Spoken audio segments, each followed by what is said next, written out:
청취자 여러분들을 여의도 정치로 안내해드리는 시간이죠. 여의도 인포메이션 문화일보 이은지 기자와 함께합니다. 어서 오세요. 안녕하세요. 네, 정부가 동해 유전 개발 이른바 대왕고래 프로젝트가 경제성이 없다는 판단을 내렸어요. 이 프로젝트는 윤 대통령이 지난해 6월 국정 브리핑을 통해서 직접 발표했던 사안이라는 점에서 정치적 파장이 일고 있는데요. 먼저 여기에 대한 여야 반응부터 살펴볼까요? 네, 더불어민주당은 대왕고래는 정부 여당과 대통령이 다 나선 대사기극이었다라면서 맹비난했는데요. 민주당은 이 대왕고래 프로젝트에 관해 감사원에 감사를 요구하거나 청문회를 포함한 상임위원회 차원의 국정조사를 추진하겠다는 방침입니다. 국민의힘은 어제 별다른 입장을 내지 못하고 당황한 기색이 역력했는데요. 특히 권영세 국민의힘 비상대책위원장은 민주당의 대왕고래 프로젝트 예산 삭감을 비판하면서 예산 복구 의지를 드러내기도 했는데 이 발언이 머쓱하게 된 상황입니다. 국민의힘은 오늘 대왕고래 프로젝트에 관한 논평을 하나 냈는데요. 이것도 민주당을 향한 비판이었어요. 국가의 미래 에너지를 확보하려는 노력조차 정쟁의 도구로 삼는 태도가 참으로 개탄스럽다면서 자원 개발은 단기간의 성과로 판단하는 게 아니다라고 반박을 했습니다. 하지만 국민의힘은 이 윤 대통령의 대표적인 정책인 의료개혁 실패 그리고 대왕고래 프로젝트까지 좌초될 위기에 처하면서 만약에 조기 대선이 현실화할 경우 야당과의 공약, 정책 경쟁에서 밀리는 거 아니냐 이러한 우려도 나오고 있습니다. 산업부 고위 관계자는 당시 상황을 언급하면서 생각하지 못했던 정무적 개입이 있었다. 이런 취지의 발언을 했어요. 그래서 대왕고래 프로젝트가 국면 전환용 발표가 아니었냐 이런 비판이 나오고 있는데요. 당시 상황을 좀 돌아볼까요? 네, 당시에도 근거가 부족한데 조금 과도하게 희망이 섞인 그런 프로젝트를 발표한 게 아니냐라고 하는 야당과 또 정치권의 의구심이 제기됐었고요. 여당 의원들 내부에서도 너무 예상치 못한 카드다라는 말이 나왔고요. 당시 대통령 지지율이 하락하면서 국면 전환이 필요했던 시기였기 때문에 또 갑작스레 발표된 만큼 당시에도 이 무리한 프로젝트를 국면 전환용 카드로 내놓았다라는 지적이 적지 않았는데요. 이 정무적 개입이라는 단어 속에는 이러한 배경도 깔려 있을 것이란 해석이 나오는 이유입니다. 네. 윤석열 대통령은 지난해 12월 비상계엄을 선포한 이유를 설명하는 이 대국민 담화에서도 야당이 대왕고래 사업 예산 전액 삭감한 점을 근거로 제시했잖아요. 그러니까 이렇게 되면 대통령의 비상계엄 선포 정당성에도 영향을 주지 않을까요? 네, 대왕고래 프로젝트는 윤 대통령이 계엄 이후 12.12 담화에서 예산이 98%나 깎였다면서 대표적인 계엄의 이유로 든 사안입니다. 비상계엄은 전시와 사변 또는 이에 준하는 국가 비상사태에서만 발동하도록 돼 있어서 과연 이 대왕고래 프로젝트 예산 삭감 등이 계엄의 요건이 될 수 있는지가 현재 쟁점이 되고 있습니다. 어제 헌법재판소 탄핵 심리에서도 증인으로 박춘섭 대통령실 경제수석이 나와 관련 내용이 다뤄졌는데요. 국회 측 그 변호인이 예산 삭감이 어떻게 비상계엄 사유가 될 수 있느냐라고 따지자 박수석은 관련이 있다고 주장을 했고요. 대왕고래 프로젝트 시추 가능성이 당시 성공률 20%였다라고 말을 하기도 했습니다. 그런데 이 증인심은 1시간 전에 산업부가 이 대왕고래 사업 전망이 밝지 않다는 분석 결과를 공개해서 조금 공교로운 상황이 연출이 됐는데요. 네. 박수석은 그 예산 폭거로 인한 국정마비를 이유로 비상계엄을 선포한 게 아니냐라는 질문에 줄 탄핵이라든지 재정 부담이 되는 여러 입법 또 예산 일방 삭감이 종합적으로 논의되었을 것으로 생각한다라고 거듭 강조를 했지만 이 대왕고래 프로젝트 예산 삭감이 계엄의 이유였다라는 주장은 다소 힘을 잃을 수밖에 없을 것으로 전망이 됩니다. 네, 이런 가운데 어제 국회에서 열린 내란 혐의 국조특위에서도 윤석열 대통령의 주장과 배치되는 증언이 이어졌어요. 네, 최상목 대통령 권한대행 부총리 겸 기획재정부 장관은 어제 국조특위에 출석해서 비상계엄 선포 당시 국가 비상입법기구 관련 쪽지를 윤석열 대통령에게 받았다고 밝혔습니다. 최 권한대행은 윤석열 대통령이 제 얼굴 보더니 참고하라는 식으로 옆에 실무자가 이 쪽지를 전달해줬다라고 밝혔는데요. 최 권한대행의 이 같은 진술은 이 쪽지의 존재를 언론 기사를 통해 처음 알았다. 라고 한 윤 대통령의 주장과는 정면으로 배치가 됩니다. 한덕수 국무총리도 계엄 선포 직전에 열린 이 국무회의가 정상적인 정식 국무회의라고 보기 어렵다라고 거듭 여러 차례 밝혔고요. 당시 국무위원이 전부 계엄에 반대했고 대통령에게 문제를 제기했다고도 밝혔습니다. 앞서 김용현 전 국방부 장관은 윤 대통령에 대한 헌법재판소 탄핵심판 4차 변론에 출석을 해서 계엄에 동의한 국무위원도 있다라고 증언을 했는데 이와 배치되는 대목입니다. 한 총리는 당시 국무회의에 참석한 11명 가운데 계엄에 찬성한 국무위원이 있었느냐라는 민주당 의원의 질의에 저는 한 명도 들어본 적이 없다라고 밝혔습니다. 때문에 이 같은 증언들이 윤 대통령의 헌재 심리에도 영향을 미칠 가능성이 제기됩니다. 이야기가 나와서 말인데요. 최상목 대통령 권한대행은 향후 마은혁 재판관에 대한 헌법재판소의 결정이 나오면 그 결정을 존중하겠다 이렇게 말하면서도 마 후보자 임명 여부에 대해서는 말을 아끼고 있는데요. 여기에는 어떤 배경이 있는 걸까요? 네, 국민의힘은 물론 지지층의 눈치를 볼 수밖에 없는 상황이기 때문으로 풀이가 되는데요.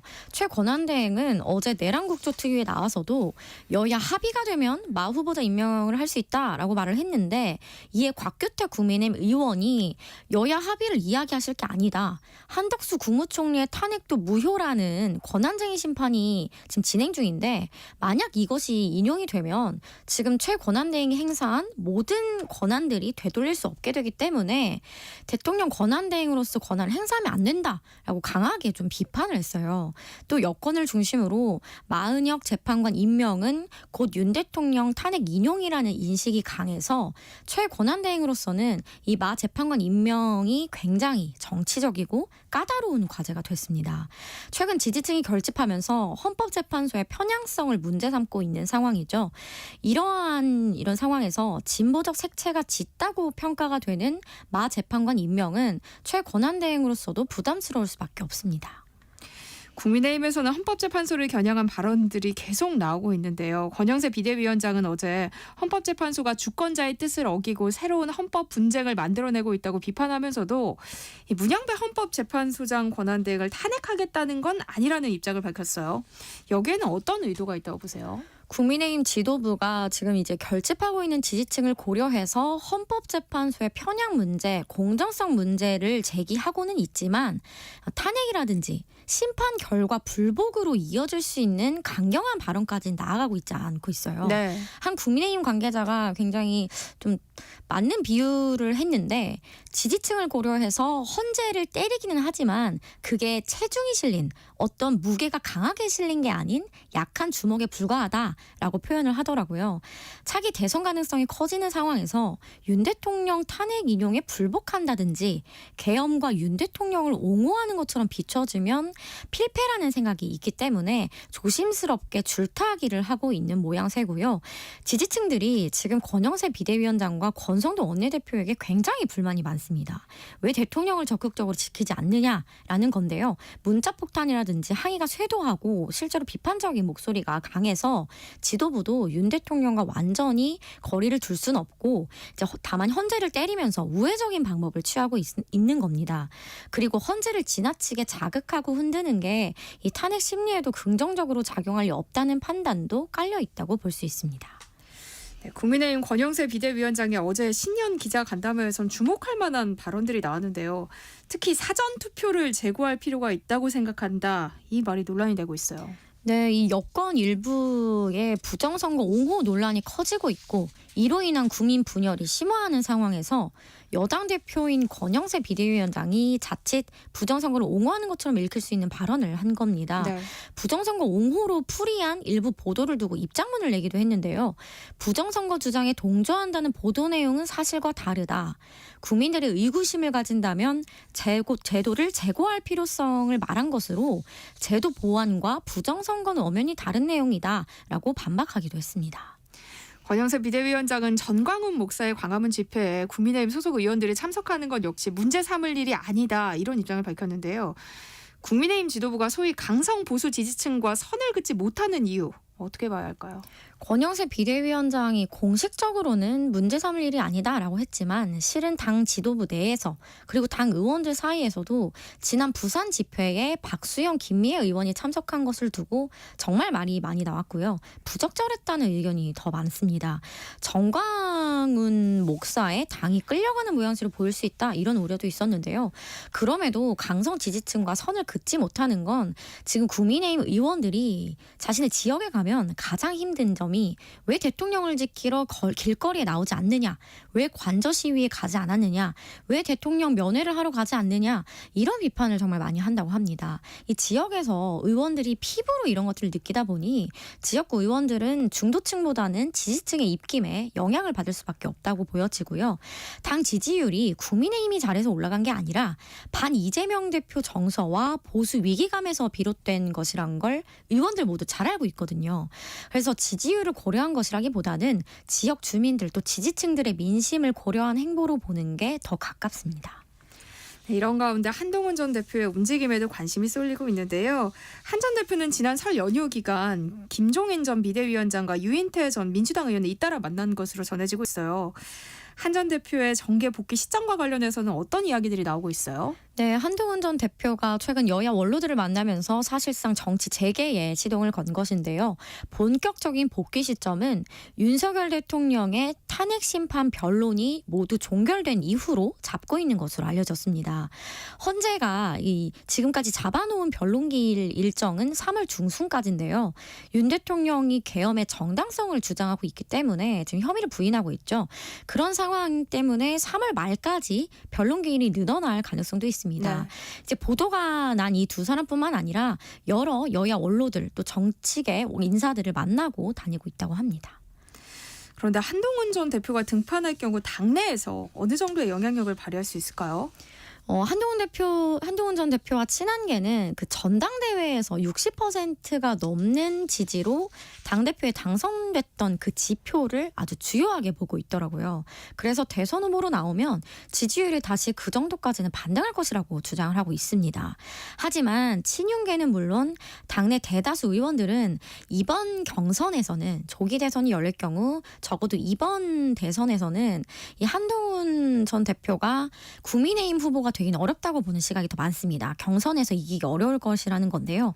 정치권 전반에서도 이러한 시각에 더 무게가 실립니다. 한 대표가 당시 압도적으로 당대표로 선출된 건 대통령을 잘 설득해서 국정을 운영해달라는 것이었는데 결국에는 정부와 당을 이렇게 만든 책임이 있다고 지지자들은 보고 있습니다.